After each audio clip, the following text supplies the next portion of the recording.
Fishful Thinker Television, brought to you by Sportsman's Warehouse, America's premier outfitter. HPZ Workstations, performance, innovation, and reliability with game-changing design and cutting-edge technologies. Coldwell Banker, every day till it's sold. St. Croix Rod, handcrafting fishing rods for over 60 years.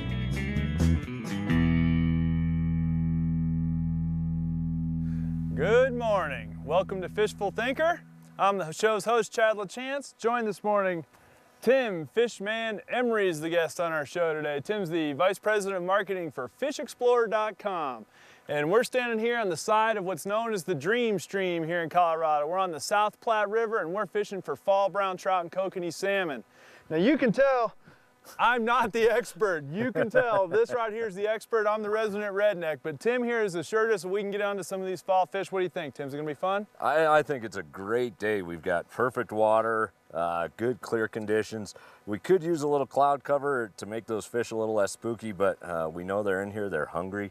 The browns are spawning, so they're aggressive. The rainbows are actually chasing them up, and also they're kokanee salmon in here. So hopefully we will find some of those. I see some bugs hatching already. Looks like some small tricos or blue wings. So I think it's going to be a fantastic day. Well, we're here. That's a good sign. That in alone is a step in the right direction. As you can see behind us here, we've got a fisherman right here. We've got a whole parking lot full of cars back there.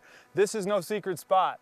This place gets pounded. We're between a couple of different reservoirs here in Colorado, and this place gets pounded. The water's low and clear. It's going to be technical, but it's going to be fun. So stay tuned, get comfortable. This is going to be a fun show. We're going to have the spinning gear, we're going to have the fly gear. We've got a little bit of everything for everyone. You ready to get after it? Yeah, let's do it. Let's do it.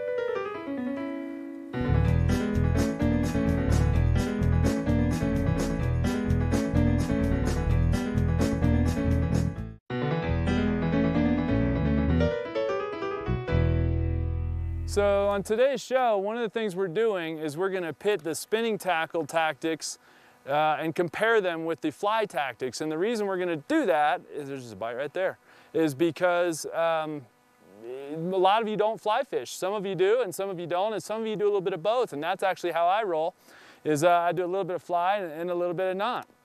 A little bit of conventional tackle. So what we're going to do today is show you both tactics. Now I'm going to start off with a little, because the browns are spawning and we expect them to be aggressive, I'm starting with just a little small jerk bait, like this little hard bait on braided line and spinning rod. What's going to be your starting approach? I'm going to start nymphing with a Baetis pattern because I know the blue wings have been out pretty well. Also behind that, a caddis pupa type of imitation because there's a lot of caddis that live in this river. And then something pretty heavy and weighted. My particular favorite fly is called a crane fly larva pattern that I tie extra heavy just to get that fly down there, and as a weight fly, but it tends to catch fish wherever I fish. So it's going to be a lot of high sticking, a lot of shorter casts for me, while Chad's going to be making longer casts, and we're going to try this out for a little while. And then I may end up changing to the streamer type patterns to really get those aggressive browns. We'll kind of see how the day goes. Well, it's interesting because completely different approaches. You're going to try to feed the fish. Yep. I'm going to try to get the fish to react to the big bait that's in their face. So it should be fun. One of the keys to fishing these fish across is sometimes you got to realize where your fly is going to start sinking. So sometimes, that dry fly, you got 3 feet beyond where your dry fly is. So know that hook and those bottom flies are going to float underneath where the dry is. So it gives you a gauge as to how close to the bank you are. Yep. Nice. Ooh.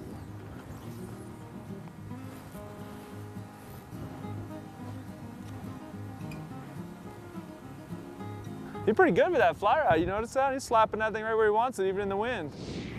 So Tim's the first to strike blood right here. Now he's got the fly rod out and he knows what he's doing with the fly rod. And as we've been talking about, we're kind of trying the two different techniques, the spinning rod and the fly rod. And this fish was rising. He's been fishing for it for probably 20 minutes and 15 minutes. Finally got it to bite. Well done.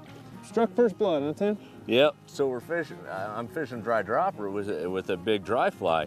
And this little rainbow came up. It wasn't exactly the fish I was looking for. We had seen the big browns rising. But, you know, I'll take a fish when I can get one, man, especially in conditions like this. Yeah, wind's blowing 50 miles an hour here. We're definitely dealing with a mess of conditions. And Tim, what'd you get there? I got a little... Whoa. Now, he told me this was his personal best rainbow. This is the biggest one he's ever caught. And that's well done. That's how you get the name Fishman, huh? Yep. Yep. Nice little rainbow. Looks pretty healthy. Yeah, we'll put him back and hopefully find a brown trout big enough to eat him. Yep. That's really what we're here looking for. But you know, fishing's all about the opportunity, and well done. Fish takes off. Good job, man. That's a good job. That's right. We'll take it. Oh! Well, what did we just learn right there? Tim, we just, Tim and I are fly fishing here back and forth, and I'm throwing a big giant rapple and he's throwing a fly rod. And I fully expect that he's going to catch more numbers of fish than me today, but I'm expecting hopefully to catch the biggest one of the day. That's my hope. But what we're seeing is already he's hooked a couple of them. He already lost one, but the irony is, or the good thing is, I've run some big old baits through this pool, drug them through there, missed casts, run some big giant baits through there, and then the very first cast back in there with a fly, he gets a bite. So what that tells us is it's not really spooking the fish, even if I have a bad presentation through here, because his very next cast, he got bit. You know, the cool thing that we're doing right now, Chad, is something that a lot of people would never do together, spin and fly together, but I don't think there's any reason why you can't do this on about every river in Colorado, because it really makes it a lot of fun, doing a couple different techniques and trying to figure out what's working the right way. Well, I agree, and I think probably potentially by fishing with your fly fishing buddies and your spin fishing buddies, you probably both learn some things. And Chad, what I'm doing is I'm tight line nymphing too, so I'm feeling my flies as they come through the water to have constant contact with them, so that if the fish does hook up, I can know where he is. Okay, now working the same hole again. Just keep working it, working it, working it. With a reaction bait like this, sometimes it's just making multiple presentations. We got another real pretty rainbow here, and again, it's not necessarily what we're looking for, but we're happy to have him. Here, buddy, easy, buddy, easy. We're gonna be gentle about this, easy, easy. We'll get you right off. There he goes, right here. Come here, buddy. Whoop. You know, I've never been graceful when it comes to catching trout. I'll tell you what, Tim, if trout were the only thing to fish for, I'd be the straight up clown fisherman.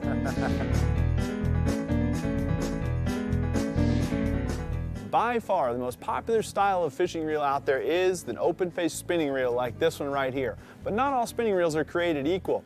When you set out to buy your next spinning reel, keep in mind a couple of these key features. One, the bail trip. You need a very smooth, positive, and crisp bail trip. That's very, very important.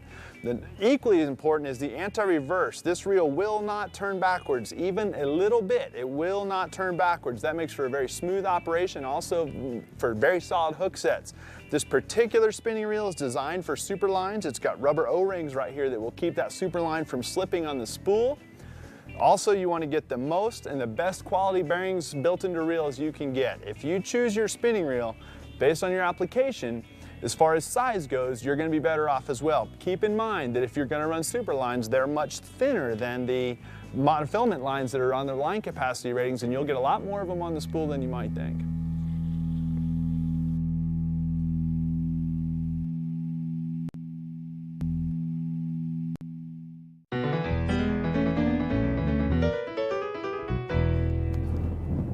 And the whole deal, throw it kind of across the current and snap the bait. I don't want to work it. Here he comes, look at this one right on it. Oh,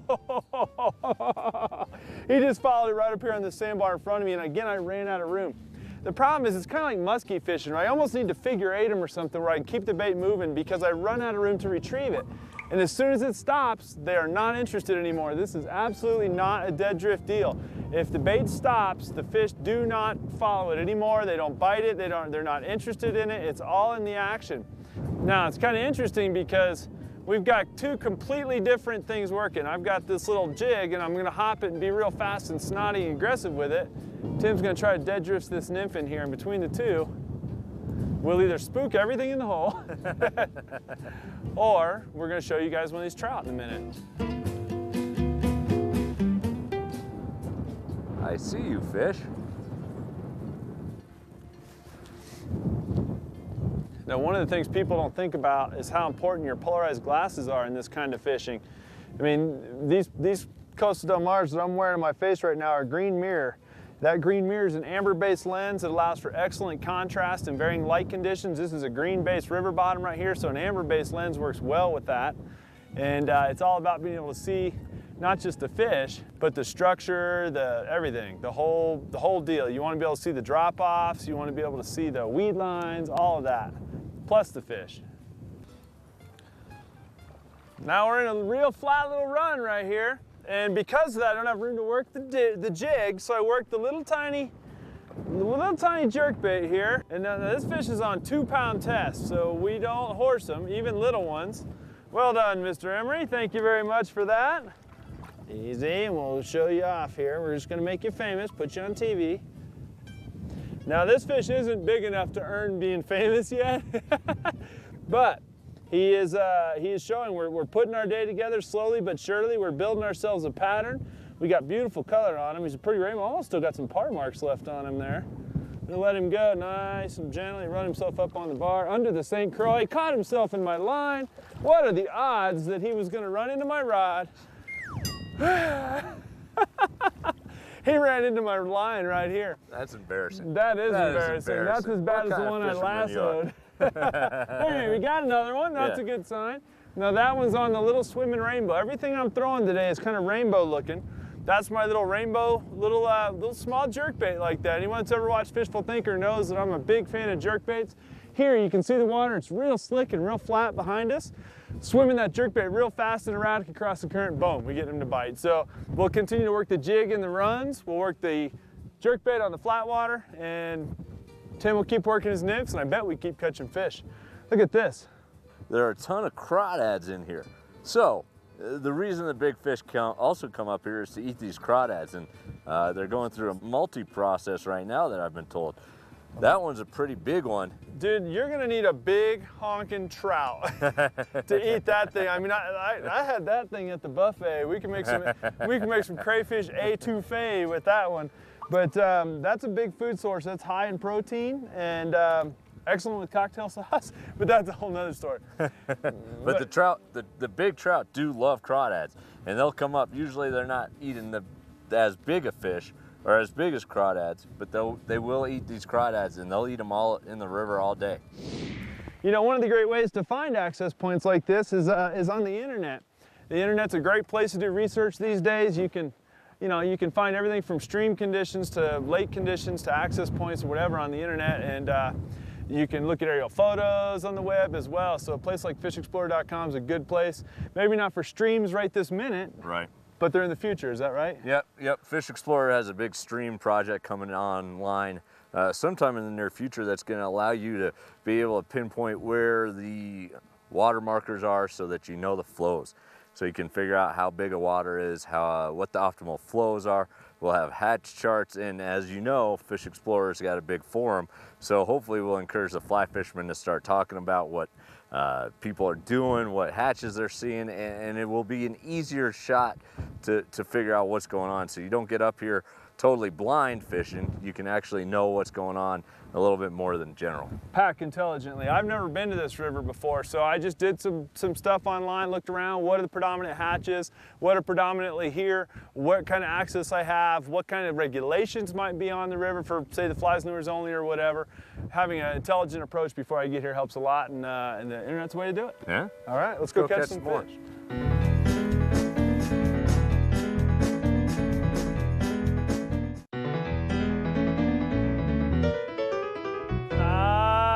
fish. How about that? First cast, swung that one in that hole. There's a big one right here. He's on the little jerkbait. He's on 2-pound test and a light action rod. So I'm just gonna be I'm not gonna try to bring him to me. I'm just gonna see if I can hold him in the current right here. Look at this thing. Come here, come here. It's okay. It's a big old cutthroat, and I just saw that color on him for a second. That one? It's a real pretty cutthroat. Come here, fish.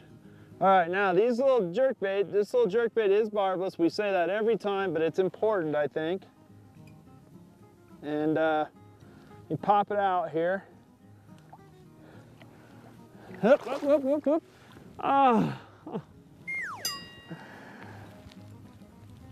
Where's my net? Did we not have the worst luck when it comes to netting? That was a real nice fish. Hopefully you guys got to see that one. There is fish all over in this pool. Dude, I think Oh, got that one. Oh, that's a monster. That was a good take right there.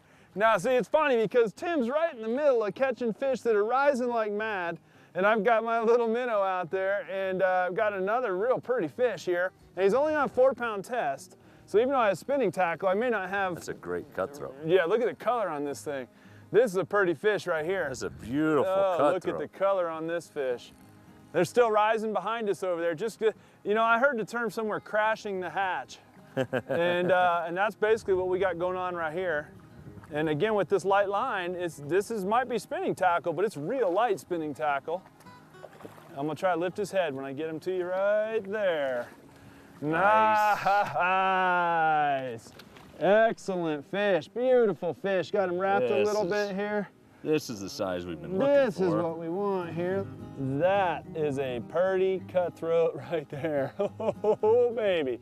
So we're gonna go ahead and put this one back, and we'll hold him in the current right here and see if let him get his wits about him. We've kept him in the net. We've used the barbless hooks. The net is also good for the fish. That particular net will not remove their slime coat. Boom, and there he goes. Look at this fish, folks. Look at the colors. Look at him chasing him. This other one chasing him. Holy smokes, look at that one. That's a pretty... Another cutthroat. Look at him just roll up and play dead. He is not the fightingest cutthroat I've ever seen. Easy. See, he came to the net real green, and now he's all fired up. Easy, buddy. All right. Another super pretty cutthroat. Look at him shine. You can see his slashes underneath there. That's where they get their name cutthroat from, is those slashes under their chin. He's probably up here eating brown trout eggs. Is that what you're thinking? Yep, eating browns and rainbows. Or eating browns and following the kokanee up too. You know, that's a pretty one. When we're gonna hold him, we'll let him swim off out into the current because we're all about to catch and release. He's looking around, he's gonna say, hey, now what do I do? Get upstream, get himself some air. So the little jerkbait, swimming the little jerkbait through there. Again, we don't have the depth to snap that jig. When I have more than 18 inches to 3 feet of water, I can snap that jig. When I don't, when I've got this real flat like that fish was in, I'm just swimming that bait as fast and erratic as I can get it to go, and I eat it. Real simple how that works. There he is. That's how we do it. You know what this means, Tim? This means we do it however we want. He's not as big as yours, Did you get him? Oh, yeah, there we go, nice. A little rainbow. We'll take that. A little rainbow. There you go. Little guts let him go. Talk to us a little bit about Fish Explorer. What's on the future for fishexplorer.com for folks that might be interested in logging in and checking it out?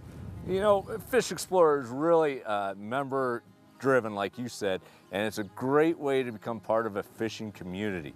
You know, fishermen tend to really be secretive and not talk to each other, not tell each other secrets, which I don't know why, because I don't believe in it, but it's just the way it is.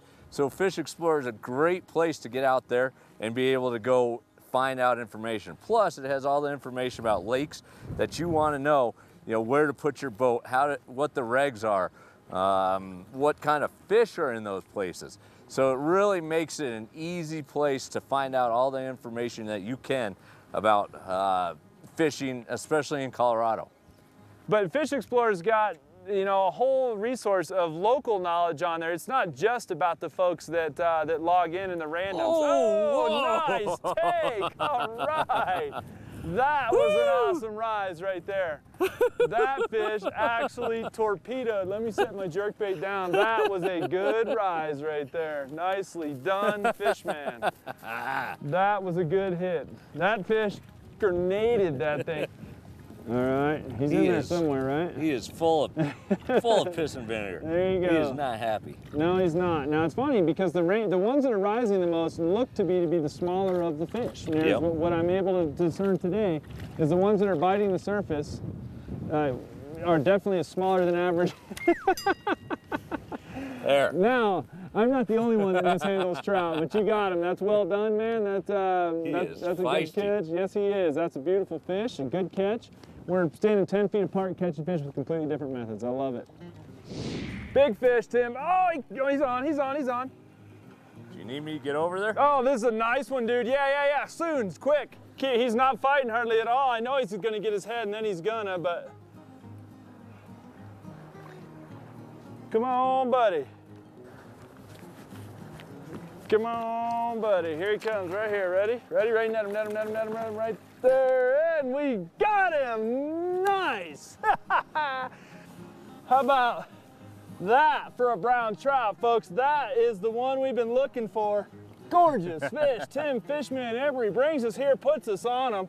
What a perfect brown. Look at the size of that thing. Look at the spots and the colors. That's a pretty one right there, folks. And you know, we've been at it all day. We've been doing the snap jigging. We've been working the jerk baits. We've been working streamers and flies. We got it done. How about that? That's a perfect fish. Thank you. We're gonna go ahead and get him put back and we'll drop him in here real gentle and let him take off. See you, buddy. Tim Fishman Emery, thank you for your most excellent tour of the Dream Stream here in South Park, Colorado. It's nice. FishExplorer.com, check them out. We persevered all day. This is probably the most pressured hole in the whole river. And I work in the snap jig and we get it done. It's the way to do it. What else do you say? That's it, huh? Nothing better. Thank you very much. Thank you guys for watching Fishful Thinker. Get out, do some brown trout fishing, wear your camo, be stealthy, catch them in the fall. Thanks for watching. We'll see you next week. Got him. Oh, I tried to poach Tim's fish. Chad, we call that bogarting. And hopefully you're not filming me catching sticks. Hey, it's Tim Stickman Emery. All right, Fishman with a fish on. Oh, Fishman with a fish off. He's on, oh my God, he's on it again. Oh, he wants it bad. Got him, oh my God. We might have different types of fishing tackle, but we can still be friends. And heck yeah. This is the part where I cut Tim in half with my rod when I get bit right there.